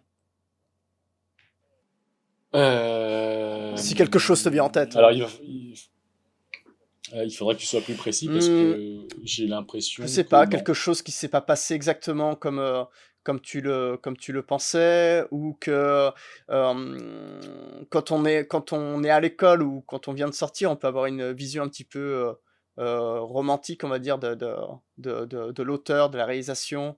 Peut-être que ça s'est confronté à ce moment-là à quelque chose de concret. Peut-être pas dans ton cas, mais c'était... Oui, ça peut être lié effectivement au recrutement, par exemple, parce que tu as eu les personnes que tu voulais, est-ce que tu as eu... est-ce malheureusement, que tu as oui. pu faire les images que tu voulais, ouais. etc. Ouais. En fait, malheureusement, oui. Je pense que je pense que le pilote aurait dû suivre le prorata du budget du film. Ah ouais, ok. Parce qu'on a... Comment dire, les gens qui ont travaillé avec nous, ils ont été... on a pu les rémunérer, mais le taux de rémunération était très différent sur le film. Sur le film, on était en mode clochard, quoi. Donc ça, c'était pas du tout réaliste, en fait, par rapport au planning, etc. Et d'une certaine façon, tant mieux, en fait. D'une certaine façon, tant mieux, parce que c'était une première fois, donc il vaut mieux pas... Avoir toutes les contraintes d'un coup, ouais.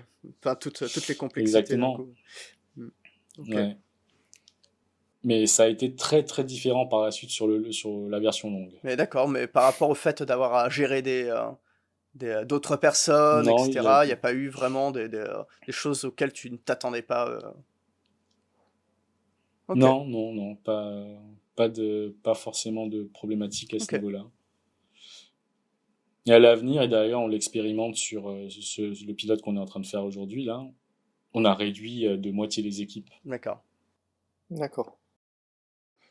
Du coup, d'ailleurs, tu disais tout à l'heure que le pilote, tu l'as montré au CNC, à différents partenaires, j'imagine à des distributeurs peut-être qui s'étaient déjà pré-engagés, c'est le cas ou pas ? Ça s'est pas passé comme ça, en fait, on l'a montré... les distributeurs, en fait, n'étaient pas forcément intéressés par le film, je crois. On l'a montré au Cartoon Movie. Cartoon Movie, ouais. Mm-hmm. Cartoon Movie, c'était important pour nous à l'époque, en tout cas. Parce que c'était un petit peu l'événement, quoi. Donc, on peut peut-être expliquer un petit peu ce qu'est le Cartoon Movie quand même. Alors, Cartoon Movie, c'est un événement, je crois que c'est européen, où en fait des professionnels de l'animation se réunissent pour écouter, regarder des pitchs de projets de long métrage, etc. À différentes étapes, hein, développement, production, etc. ou fin de production. Et les professionnels qui assistent à tout ça peuvent faire un retour écrit. Déjà, ça c'est pas mal pour voir la direction, comment le film est perçu. Et c'est important de savoir comment le projet est perçu, parce que pour pouvoir vérifier de son avancement et de sa vie future dans la dimension financement, en fait. Ouais. Ok. Et donc, de manière très classique, on a des projets, lorsque les projets sont mainstream, peuvent déboucher vers des produits dérivés, tout ça, les professionnels, les distributeurs, tout ça ont tendance à se précipiter sur ces projets-là. Et typiquement, sur Funan, en fait, on avait de très bons retours artistiques, mais des retours très mitigés sur le potentiel commercial du film. Et on s'attendait à ça. Ce qui s'est passé, c'est qu'il y a un distributeur qui nous a contactés à ce moment-là, donc Backfilm. Et je crois que au-delà de que ce film soit artistiquement pertinent ou pas, je crois que le distributeur lui-même, il avait un lien très fort avec ce récit, parce qu'il est aussi d'origine, il partage des origines cambodgiennes, et très rapidement il s'est positionné sur le film. Et je l'en remercie parce que si ça avait pas été lui, ça aurait peut-être été personne. Voilà. D'ailleurs, tu nous fais, ouais, c'est pas mal parce qu'on va pouvoir parler aussi du financement. Mhm. Parce que c'est vrai que quand on entend parler de ton film dans le milieu de l'animation, et ça c'est quelque chose qui est plutôt de notoriété publique, on sait que c'est un film qui a pas eu un énorme budget. Tu me corriges si je dis n'importe quoi, mais il me semble que c'est autour de 4 millions d'euros. J'ai pas les chiffres exacts, en vrai, je crois qu'on est autour de 4 millions 2, 4 millions 3. Ok. À titre d'exemple, Les Hirondelles de Kaboul, donc d'après le site du CNC, on est sur un budget à 6, et Ernest et Célestine, c'était un budget à 9 millions, c'est-à-dire quasiment 2 fois, quoi. Mhm. Donc toi, tu dis que c'est environ 4,2, voilà, 4,4. Donc il y a plusieurs questions là-dessus, justement. Comment et qui déjà décide de ce budget? Pourquoi c'est pas 6 millions? Pourquoi c'est pas 2 millions? Est-ce qu'au début il y a une estimation qui est faite par un producteur, un distributeur, qui serait fonction, par exemple, je sais pas, du genre, du thème, de la cible, d'une rentabilité? Comment on dit qu'un film Ouais. c'est 4 millions d'euros? Alors, c'est quoi les films que tu as cités avant, les Hirondelles? D'après le site du CNC, ouais, il y a Les Hirondelles de Kaboul à 6 millions d'euros, Ernest et Célestine à 9. Ouais. D'accord. Alors, il y a une chose, hein. Tout à l'heure, je parlais de 3 contraintes qui posaient problème pour le financement. Le fait que je ne sois pas connu, que j'avais rien fait. Le fait que ça soit une histoire originale. Et le fait que ça soit un film plutôt qualifié de film adulte. Et du coup, pas adapté d'un bouquin ou d'une BD, etc. Donc tout ça, ça nous met... tout ça, c'est de grosses contraintes. Et dans les recherches de financement, du coup, par quoi on passe? En fait, on est passé beaucoup et massivement par des aides régionales. Je crois qu'on a réuni 4 régions sur le film. C'est énorme. On a réuni en tout 4 pays, de manière très minoritaire le Cambodge, mais de manière très massive le Luxembourg, ensuite la Belgique. Et typiquement, comment on fait pour déterminer le prix, le budget global d'un film? Et je vous donne un exemple d'un échange que j'avais eu avec mon producteur très au début, justement autour de 2012. Il m'avait demandé à combien, en fait, à peu près t'estimes le film. Alors, très naïvement, avec le peu d'expérience que j'avais, je me disais, tiens, Ernest et Célestine, c'est adapté d'un bouquin, c'est produit par Didier Brunner, 9 millions, ok, donc je pense que nous, si on arrive à avoir 7, 8, c'est pas mal. Mhm. Donc je me positionnais en deçà déjà, hein, sachant les contraintes qu'on avait. Mais ça, j'ai répondu ça de manière très naïve, hein, sans connaître les tenants et les aboutissants, les différentes sources de financement. Et il m'a dit qu'on va essayer de se tenir à plutôt 6 ou 7. Alors ça n'a pas été faisable. Mais comment lui, il estimait à 6 ou 7? Il se basait sur quoi? Alors, il se basait sur un objectif à atteindre. D'accord. Un objectif à atteindre avec une certaine connaissance du marché. Il estime que ça peut être compliqué d'atteindre ça, mais mieux vaut se fixer une barre haute qu'une barre tout en bas. Parce que le Voilà, quoi. danger, c'est de pas, comment dire, c'est d'avoir un énorme budget et que derrière le film, par exemple, fasse un flop ou quoi et ne Exactement. se rembourse pas, quoi. Exactement. Et à l'inverse, d'avoir un budget trop bas et qui te permette pas de maintenir la qualité que tu voulais aussi pour ton film. Exactement. C'est vraiment le bon équilibre entre D'accord. tout ça. Il se trouve que finalement, ça a été bien plus complexe. En fait, les régions, donc comme je disais, globalement nous suivaient, c'était cool. Le CNC globalement nous suivait. Alors pas les aides les plus importantes, euh, notamment l'avance sur recette, euh, où j'ai eu des retours assez étranges en fait de la part du jury. Une, une femme du jury m'a à un moment demandé, mais c'est marrant, vous présentez un film d'animation, mais les images que vous montrez ne bougent pas. Ah. Et je lui ai dit, mais ce sont des illustrations qu'on vous montre, en fait. Voilà. On leur avait pareil envoyé le pilote, certains ne l'avaient pas vu. D'accord. Voilà. Et il y a un autre truc, c'est la représentation de ces gens au CNC. Moi, ça me touche beaucoup parce que dans le cadre de Funan et dans le cadre des projets que je développe, on est dans une dimension asiatique. Et les gens qui vont juger mon film, en fait, mon projet, je ne doute pas de leur capacité artistique, mais je me pose des questions sur leur potentielle sensibilité vis-à-vis des sujets que j'aborde. Parce que typiquement, devant un jury de blancs, probablement parisiens, je vois pas en quoi mes projets pourraient atteindre ces gens-là en termes de sensibilité. Et il y a un problème de diversité aussi dans les commissions, Mais, du coup. ouais. Mais ça, c'est un Mais autre sujet. pourtant, tes projets tendent quand même vers des, on va dire, des thèmes qui pourraient être quand même universels. Je veux dire, c'est pas tant. J'imagine que ton film visait quand même à, à toucher le nombre maximum de gens et pas que des Cambodgiens ou des enfants d'exilés. Alors, ma question c'est, est-ce que tu penses que c'est au niveau du dossier qu'il y a un problème pour s'imaginer tout ça autant en amont ou, enfin ouais, est-ce que c'est à ce moment-là et que par contre, dès que c'est un film fini, là par contre, ça pose moins de problème pour se le représenter pour tout le monde. J'ai pas compris ta question, je suis Ma désolé. question c'est parce que là, tu avais l'air de dire que des personnes du CNC blanches, a fortiori parisiens, Ou pas, hein. auraient du mal en fait à se représenter ton projet. Et ma question c'était, est-ce que tu penses que c'est un problème qui se pose parce que le film n'est pas encore fait et qu'on en est qu'à l'étape du dossier? C'est probable, ça peut jouer aussi juste par le simple fait que ce soit de l'animation. D'accord. Est-ce que tu penses que ces personnes par exemple, n'ont autant pas été touchées au niveau du dossier qu'au niveau du film final, quoi? Est-ce que... Je pense que ça dépend. Il y a des gens qui sont cohérents. Par exemple, il y a quelqu'un du jury qui avait fait la remarque qui trouvait que les visuels étaient trop mainstream. Ce à quoi j'avais rétorqué, certes, mais moi j'aime ça déjà. Et j'ai pas envie d'enfermer non plus le film dans un graphisme trop particulier, surtout pour la difficulté pour ce genre de film d'être vu, simplement, quoi. Artistiquement, je crois que ça n'a pas convaincu, cette remarque. Donc, on n'a pas eu et on l'a pas redéposé par la suite parce qu'on pouvait redéposer encore. On l'a pas redéposé. On voulait pas perdre de temps. C'était la même commission, donc voilà.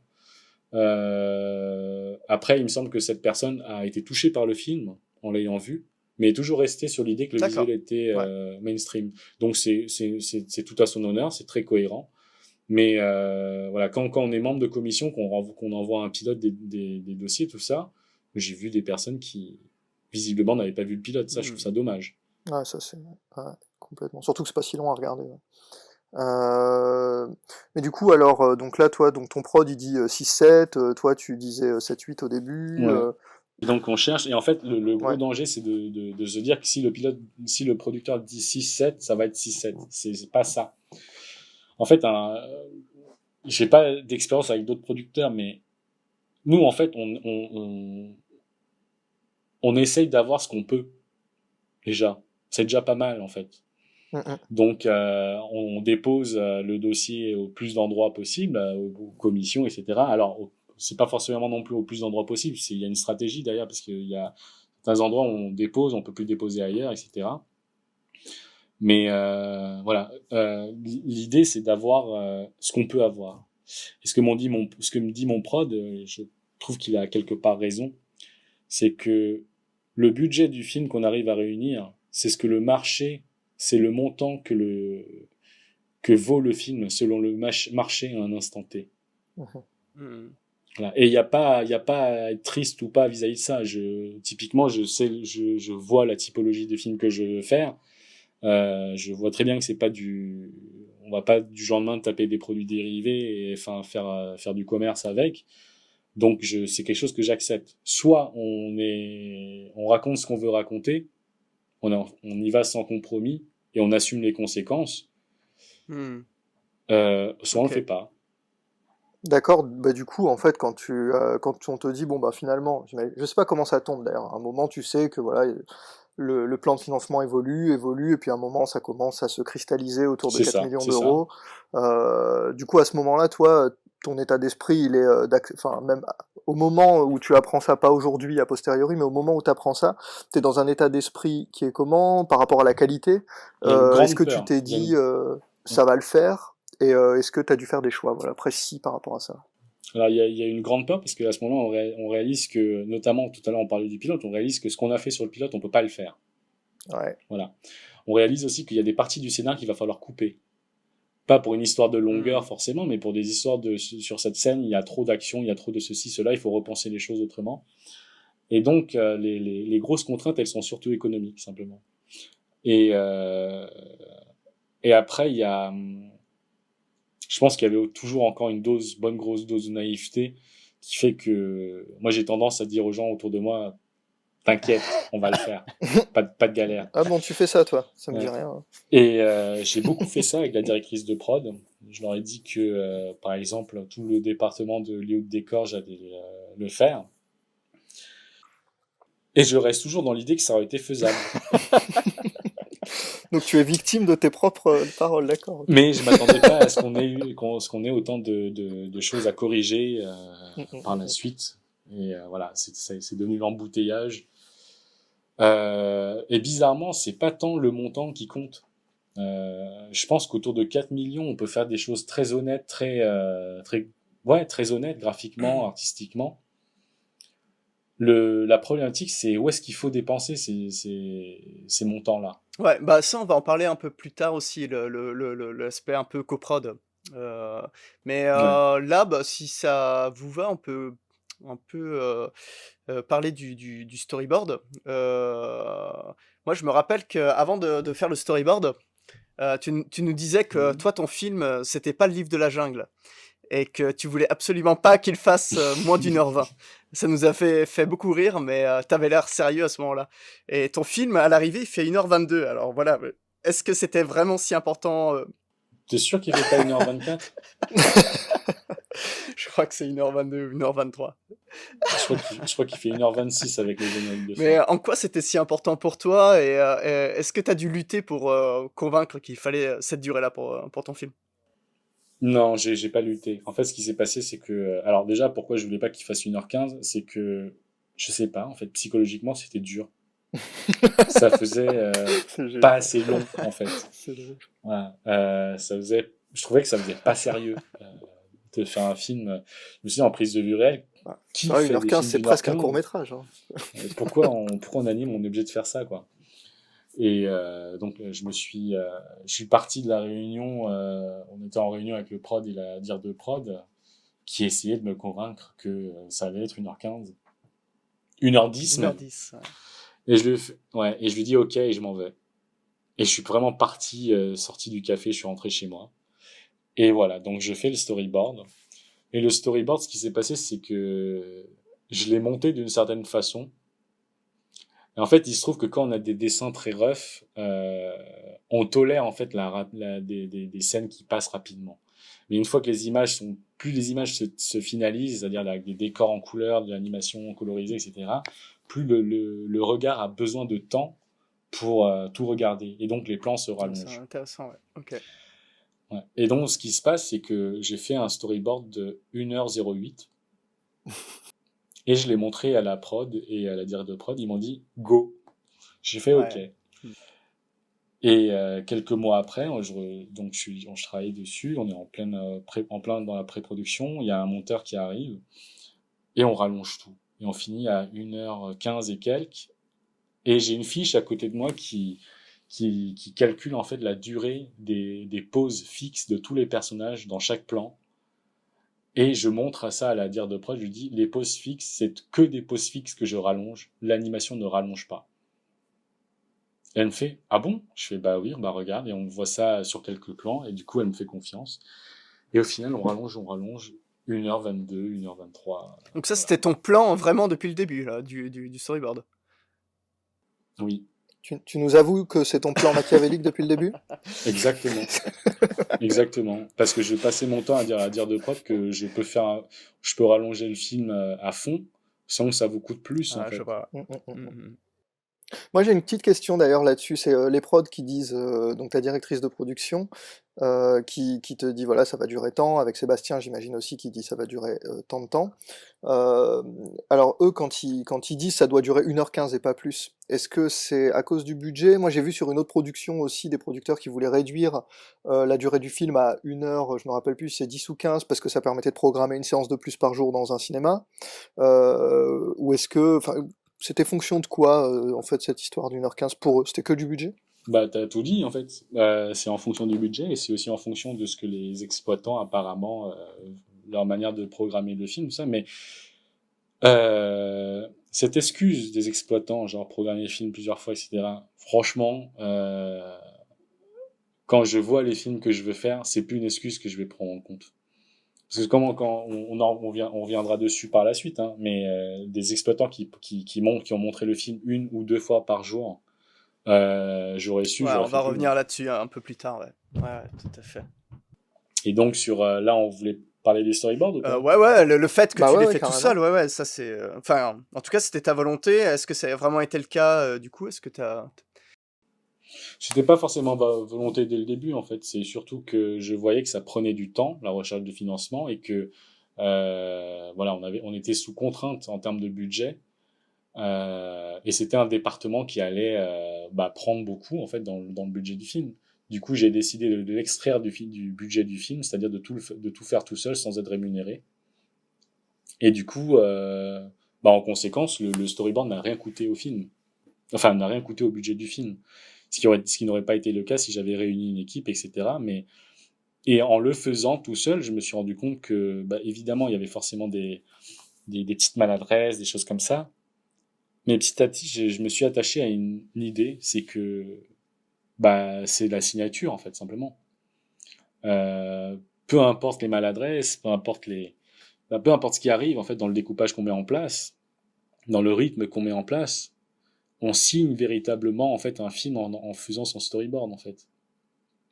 Et je vois pas d'autre manière de même l'écriture en fait finalement ne suffit pas parce que le storyboard met tout en place en termes de mise en scène, en termes de cadrage, on peut même donner des indications de lumière.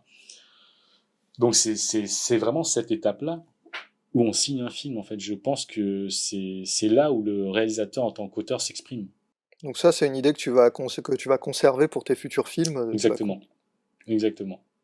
Pendant que tu faisais du coup ce storyboard, déjà dans quelles conditions tu étais? Est-ce que tu continuais de bosser? Ça c'est la première chose. Et la deuxième, est-ce que l'écriture était réellement bouclée?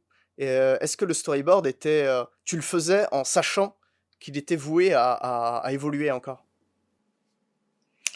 Non, l'écriture était complètement bouclée à ce moment-là.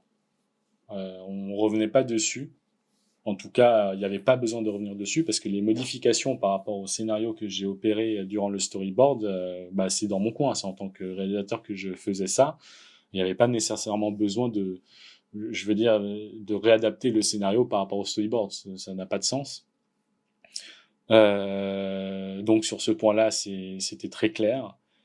Et donc j'avais pas peur de recorriger. S'il y avait correction, Pour moi, il n'y avait pas nécessairement besoin de corriger en fait le scénario, sauf peut-être les dialogues simplement. Et les dialogues, il a fallu corriger ça par la suite, notamment juste quelques temps avant l'enregistrement des voix, parce que finalement, on s'aperçoit qu'il y a des choses qui sont pas forcément Ouais. cohérentes.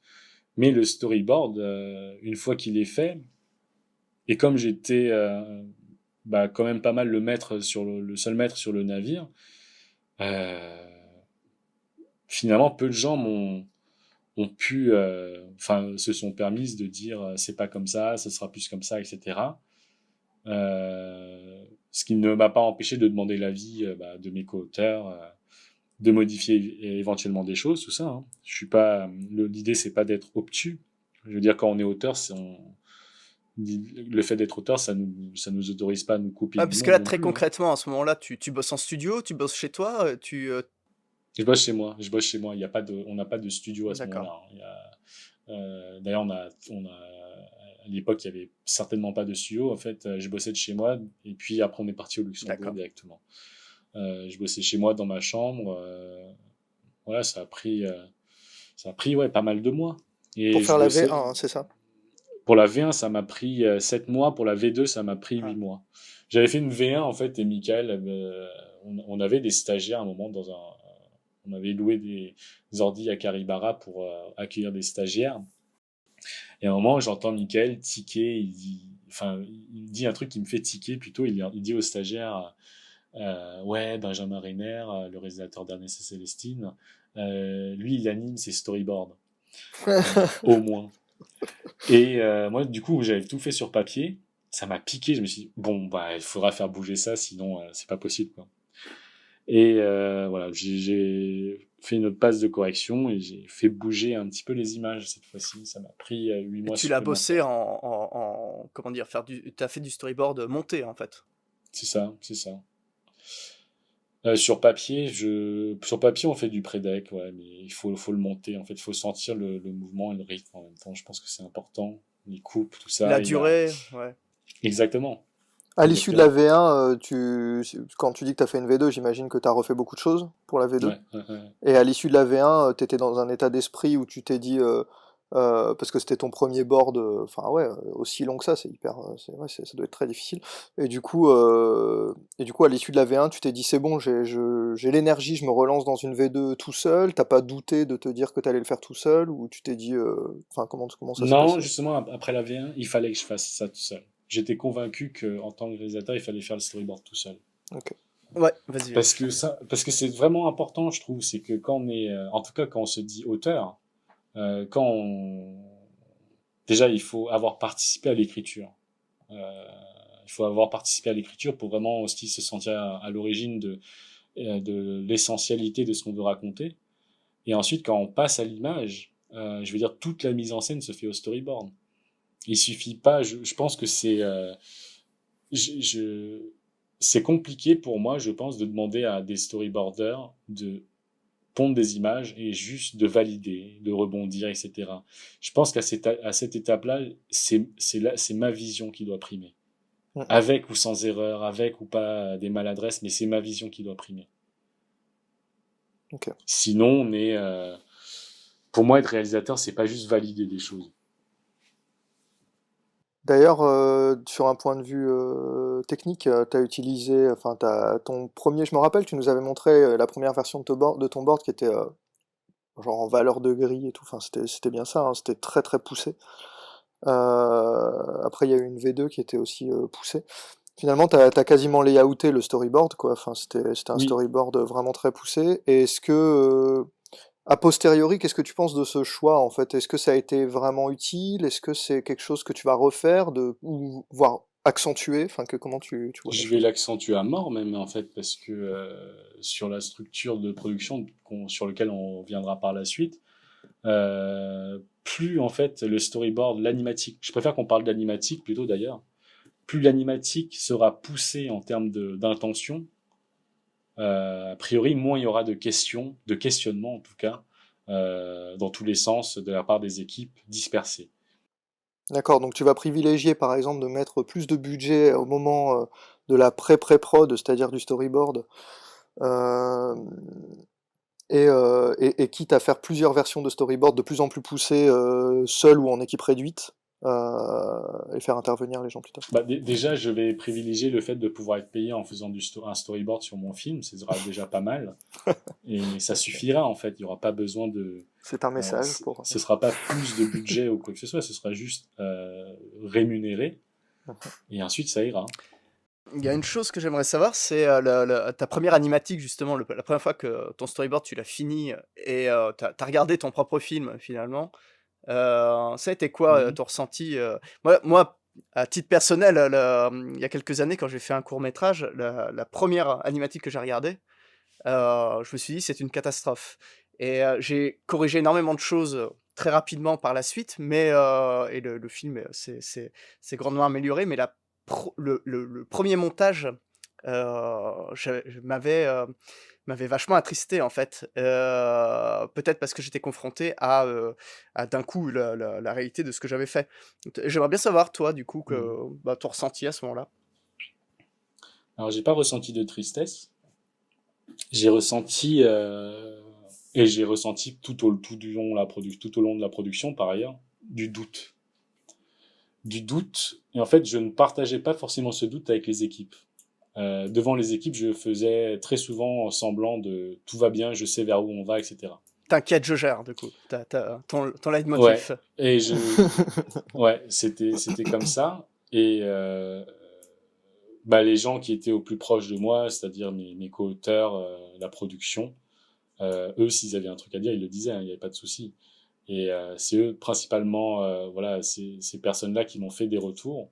Et les modifications sont parties de tout ça. Sinon, spontanément, par moment, je m'apercevais que je devais absolument changer telle ou telle chose et ça s'opérait aussi, quoi. Mais je savais, parce que pendant le découpage, je savais que dans l'essentiel, ça fonctionnait. D'accord. Mais plus on enchaîne les séquences, etc., au bout d'un moment, on n'a plus de recul. C'est aussi simple que ça. Mais on reste sur l'idée on sait que techniquement, on sait que en termes de sensibilité, narrativement, ça fonctionne. Est-ce que ça fonctionne parfaitement ? Ça, c'est justement, on est dans le domaine du doute, parce qu'il y a toujours des ajustements en termes de durée de plan, etc.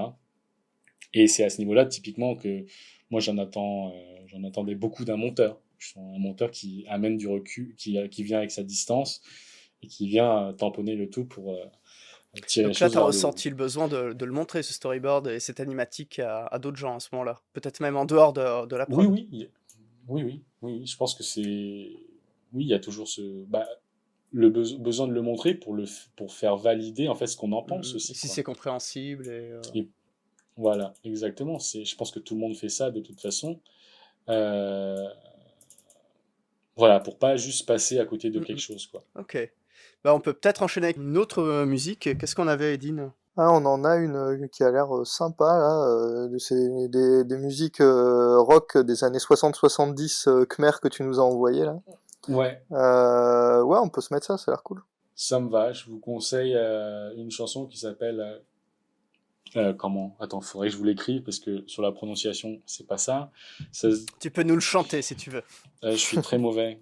C'est Kal On Nien Rom. Ouais, vaut mieux que tu l'écrives. Ouais. C'est toujours le même chanteur que j'aime bien. Vous allez voir, c'est bien rock. C'est parti.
Et bien voilà, c'est terminé pour la première partie de l'épisode 0 de Postmortem. On se retrouve très vite pour la deuxième partie de l'entretien avec Denis Do, auteur et réalisateur du long-métrage d'animation Funan. La deuxième partie est déjà disponible. On va y parler de production à distance, de multicasquettes, de musique, de surprises de montage et évidemment de la sortie du film. Donc à tout de suite. Bye bye.